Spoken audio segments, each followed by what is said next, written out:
Here with Sister Linda at the Daughters of St. Paul in Jamaica Plain, and Sister Linda and Sister Regina and many of the other nuns that live here have done quite a bit of work managing various invasive species and doing new plantings and really doing some wonderful things around the property. So maybe you could tell us some of the stuff you've done. We've been on the property for many, many years, but we began realizing we needed to change the way we planted because we wanted to attract pollinators and birds. So we began in the front, started working toward the back, and then we got to the back, we realized that it was beyond our ability.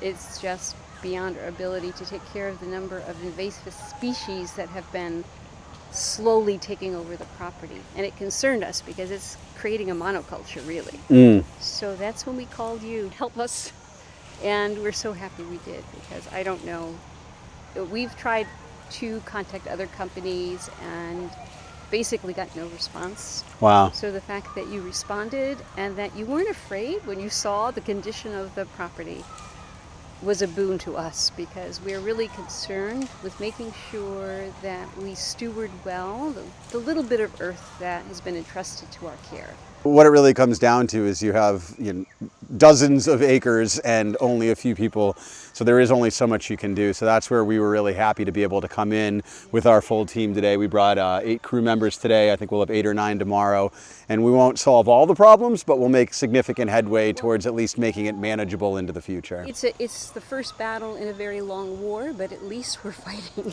We're honored to help you in your pursuits, and we will see how far we can get in these couple of days, and then we'll plan some more time into the future. So thank you so much for having us out. This has been a real pleasure already. Very, very much. You're welcome.